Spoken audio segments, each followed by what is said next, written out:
Bismillahirrahmanirrahim. Assalamualaikum warahmatullahi wabarakatuh. Alhamdulillah wassalatu wassalamu ala rasulillah wa ala alihi wa sahbihi wasallam. Puji syukur kita panjatkan pada Allah, salawat dan salam semoga tercurah pada Nabi besar kita Muhammad sallallahu alaihi wasallam. Baik, ikhwani fillah wa akhwati fillah, pada kesempatan seperti biasa pada malam hari jam 8 malam kita kembali lagi bersua. Mudah-mudahan semua berada dalam keadaan sehat walafiat dan Allah senantiasa memberikan kita kebaikan yang banyak. Pada malam hari ini kita lanjut lagi dengan pembahasan puasa ya. Saya bahas dalam buku saya Fikih Puasa untuk Anak. Jadi ini fikih dasar yang dimana antum sekalian bisa manfaatkan itu untuk memahami dasar, apalagi kalau jadi orang tua bisa memahamkan pada anak lewat buku ini insya Allah. Saya berikan linknya karena ini ada beberapa revisi dari sisi bahasa saja ya. Bagi yang mau download ulang, saya pakai nama di bawah ya, silakan download. Sebentar. Silakan download ulang di website Rumaiso ya.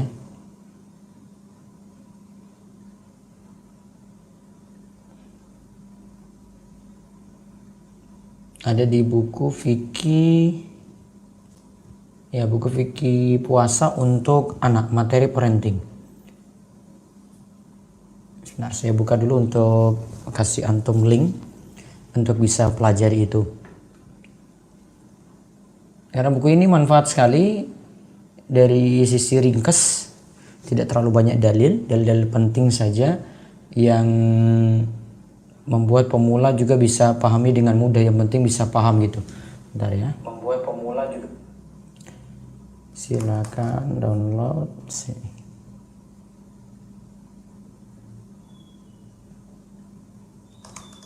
Silakan download.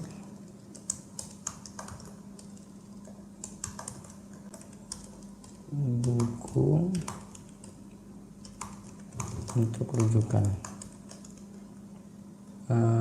apa tadi judulnya? Fikih Puasa untuk Anak. Ya baik ya, nanti silahkan dilihat ya di ini. Saya matikan dulu.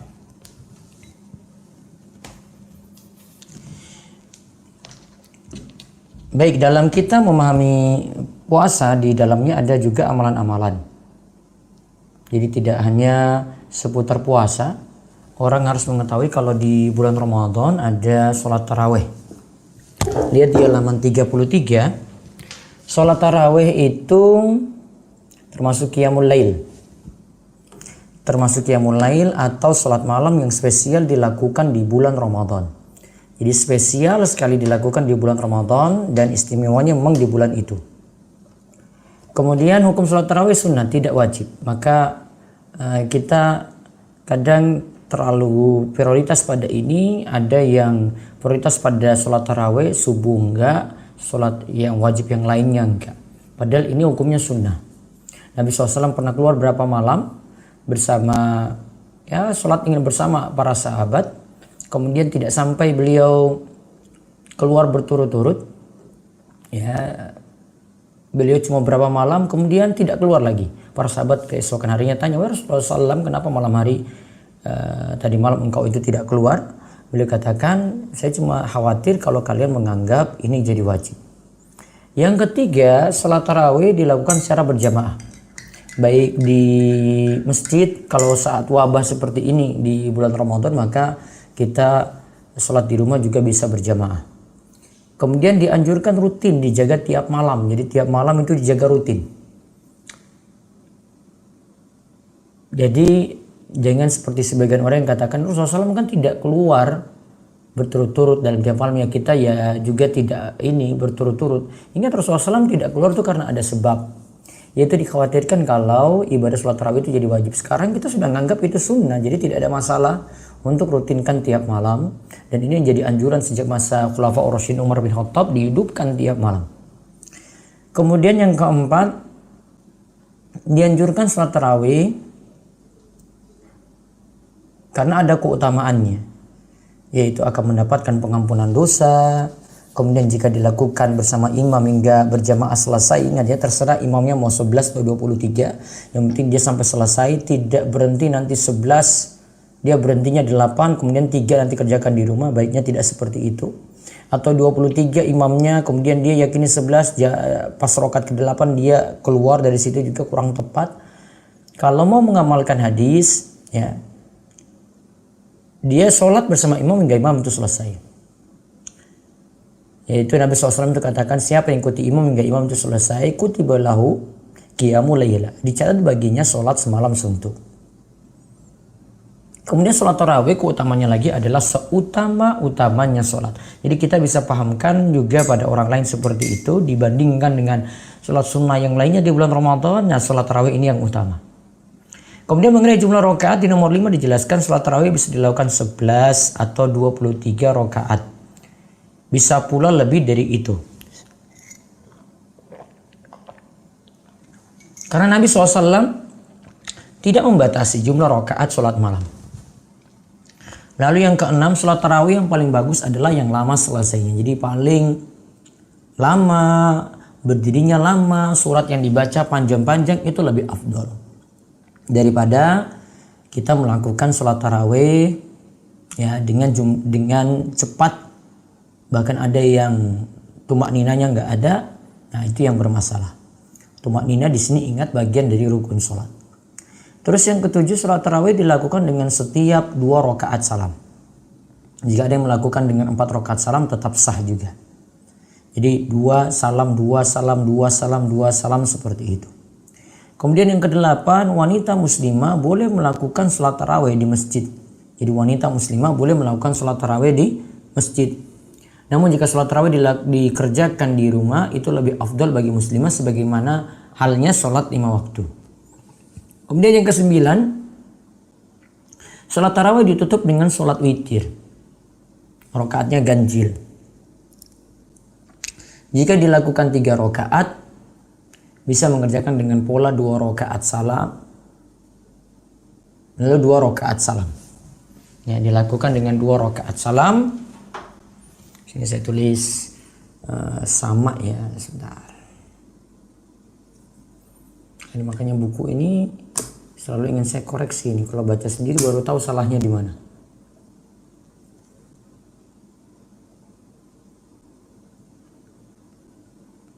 Ya, 2 rakaat salam dan 2 rakaat salam.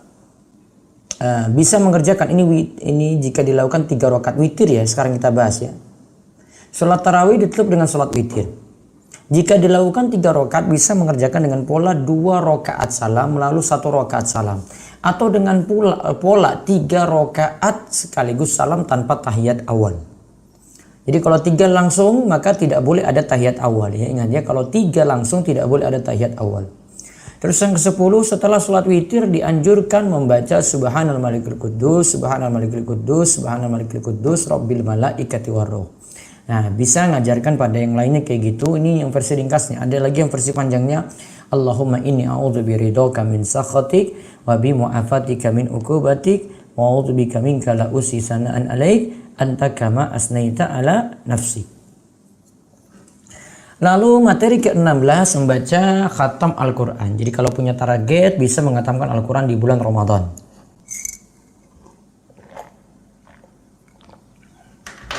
Apalagi dengan kita banyak stay di rumah seperti saat ini. Nah, itu lebih aula lagi, lebih utama lagi kalau kita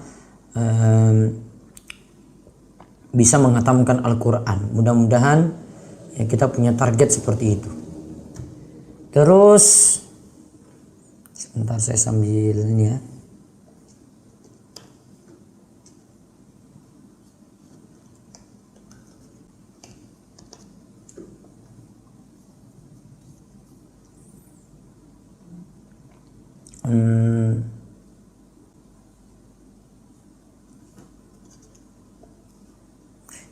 Saya ada koreksi tadi, saya langsung kirim biar nggak lupa, maaf ya. Terus waktu-waktu yang dianjurkan untuk membaca Al-Quran pada bulan Ramadan berbeda-beda untuk setiap orang. Namun secara umum dianjurkan pada waktu-waktu berikut ini. 1. Antara azan dan iqamah untuk sholat fardu, yaitu masa menunggu. 2. Setelah selesai sholat fardu, ya berarti dia setelah selesai sholat kemudian duduk, bisa langsung berniatan untuk iktikaf juga sambil baca Al-Quran. Kemudian yang ketiga, menjelang berbuka puasa, nunggu ya waktu berbuka, daripada dia ngabuburit yang nggak jelas sampai sia-siakan waktu, ya mendingan baca Al-Quran. Kemudian yang keempat, waktu sahur, karena juga para sahabat mereka itu ketika ditanya makan sahur Rasul dengan mereka itu berapa lama, kemudian dijawab oleh para sahabat biqadri khamsina ayah. Kemudian yang kelima, waktu-waktu senggang, di sela-sela pekerjaan atau belajar mengajar, atau ketika menunggu sesuatu, ketika menyetir bagi yang hafal, bahkan ketika kita berhenti menunggu lampu hijau, ya, nunggu sampai lampu hijau itu membuat kita jalan, nah kita bisa mengulang-ulang hafalan saat itu. Kemudian kemampuan yang kedua, kemampuan dan kekuatan setiap orang berbeda-beda. Ada yang mampu tamat sekali dalam sebulan, ada yang 2 kali, ada yang 3 kali, atau lebih dari itu. Maka tergantung kemampuan orang masing-masing. Kemudian alangkah baiknya selain membanyakkan membaca Al-Quran juga disertai dengan menghafal beberapa juz selama bulan Ramadan. Itu kalau bisa. Kemudian yang keempat, ada tabel di sini di halaman 36. Kalau kita lihat mau berapa kali hatam. Kalau 1 kali hatam maka baca 5 halaman, 5 halaman, 5 halaman, 5 halaman. Akhirnya kali 4 jadi 20. Berarti ada 10 lembar kalau 1 juz. Kalau 2 kali ingin hatam dalam sebulan berarti baca 1 hari 10 halaman. Kalau ingin 3 kali berarti baca 15 halaman. Wallahu alam. Nah itu yang saya kaji untuk kesempatan malam ini. Kita lanjut dengan sesi tanya jawab. Sebentar.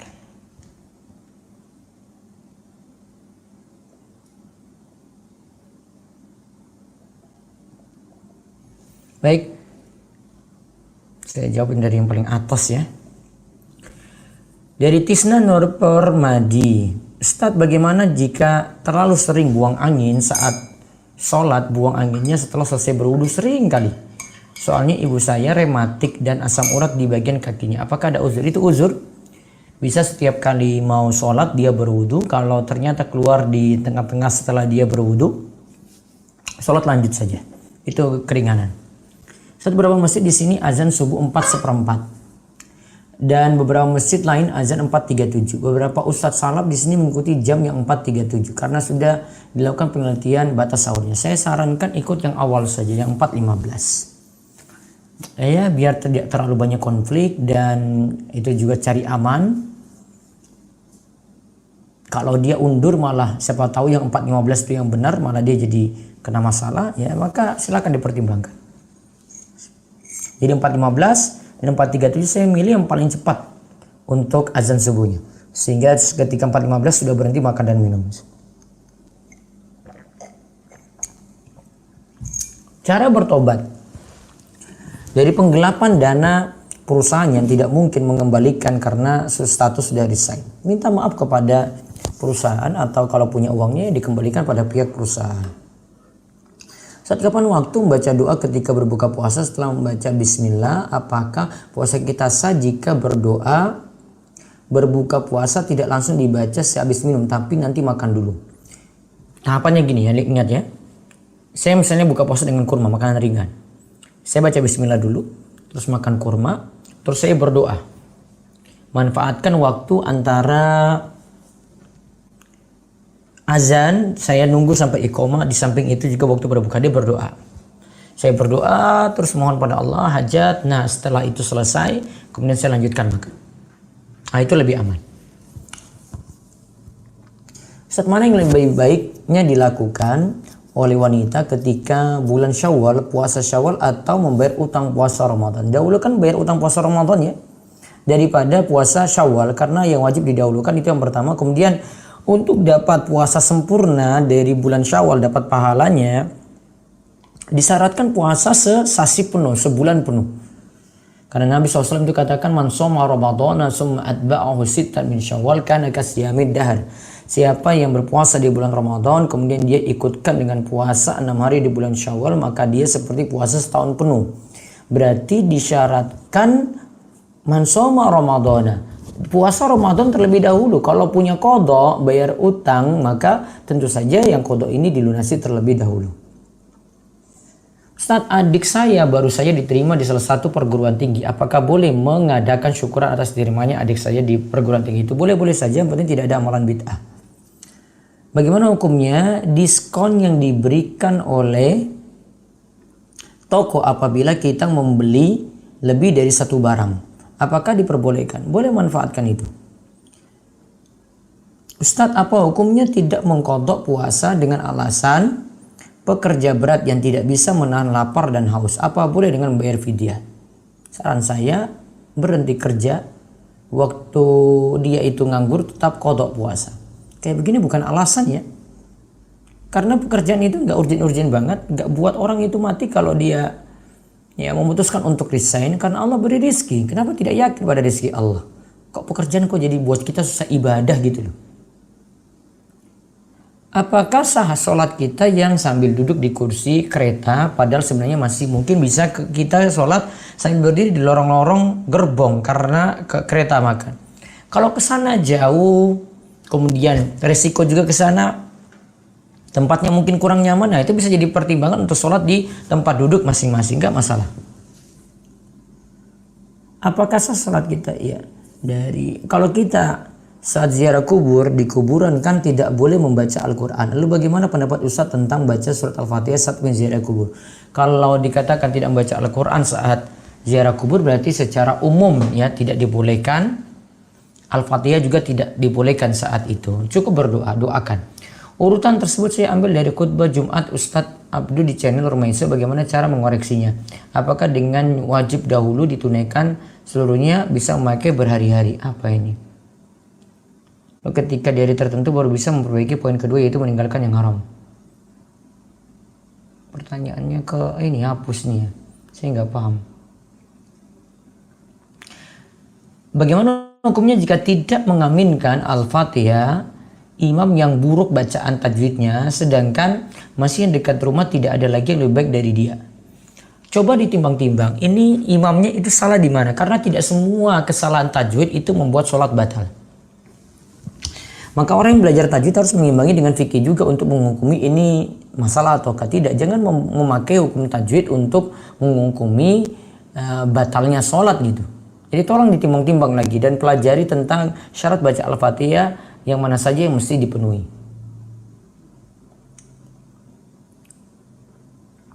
Ustadz, doa sebelum salam hanya dibaca ketika sholat wajib ataukah boleh semua sholat? Bisa dibaca di waktu yang lainnya juga. Tidak hanya sholat wajib dan juga kalau itu doanya sifatnya umum bisa dibaca di waktu yang lainnya.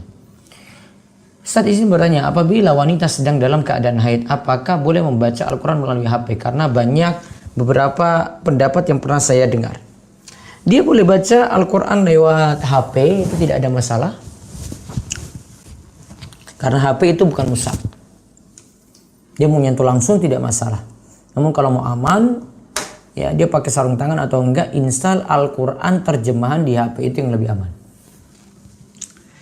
Ustaz, dalam Al-Quran dijelaskan bahwa orang-orang Islam akan tinggal di surga selama-lamanya. Bukankah Allah itu berbeda dengan ciptaannya? Lantas mengapa ada ciptaan Allah yang bersifat kekal? Karena Allah yang buat dia kekal gitu.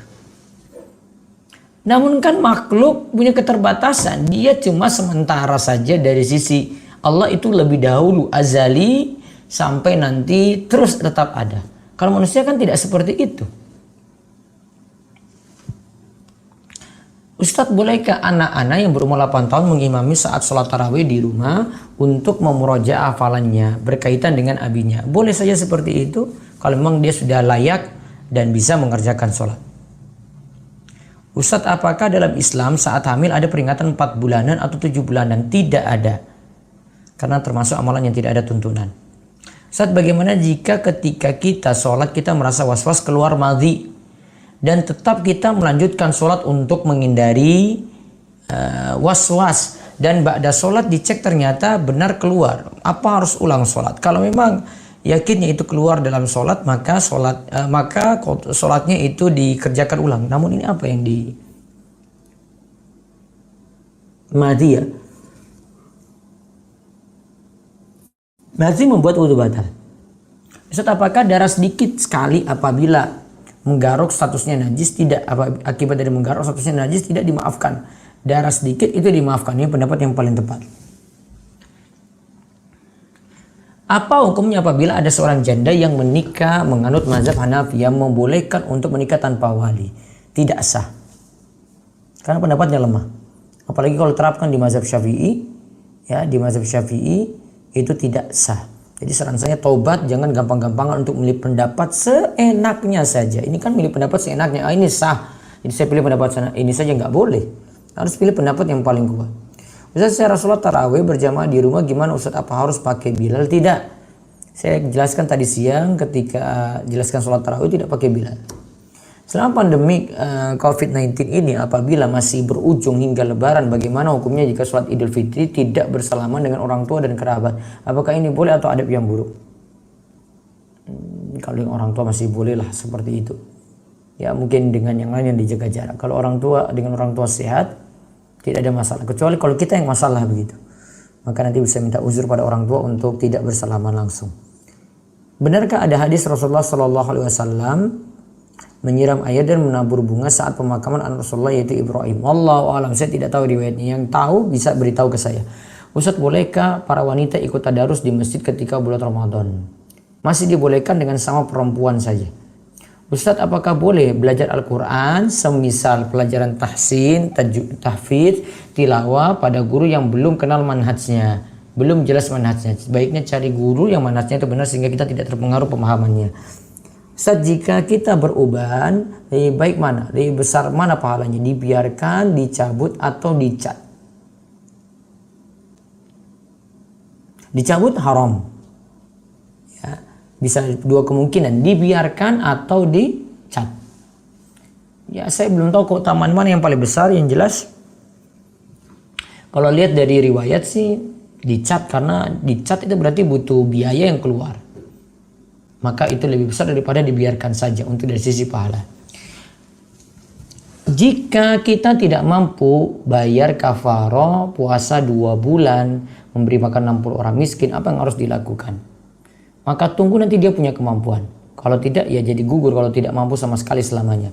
Apakah cukup dengan bersedekah semampu kita? Tidak, harus penuhi aturan bayar tadi puasa dengan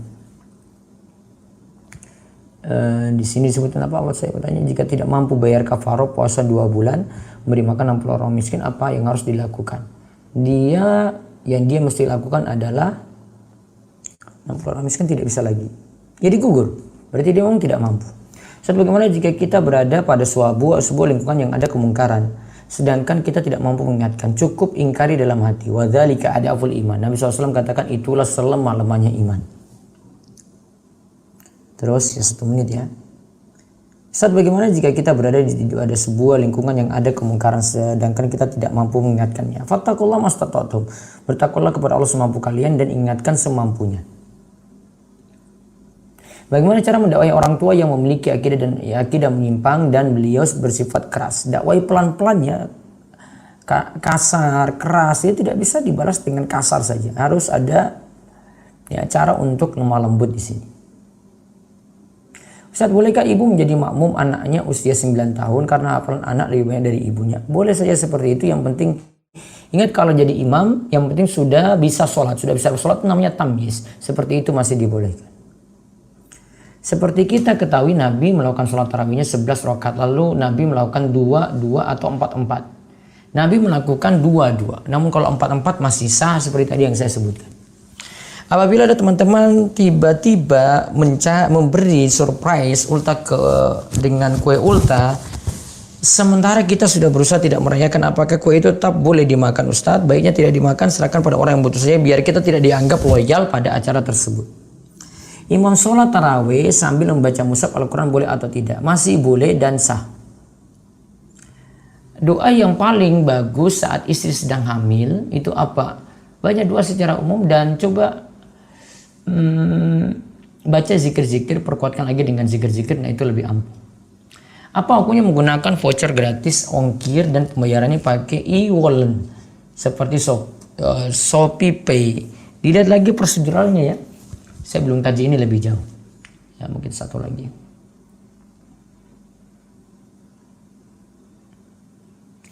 Ustaz, bapak saya dalam baca Al-Quran masih agak kaku karena masih proses belajar. Bagaimana hukumnya dalam sholat tarawih? Diajak pelan-pelan atau diajarkan oleh anaknya langsung? Mudah-mudahan orang tua jadi bisa baca Al-Quran dengan baik.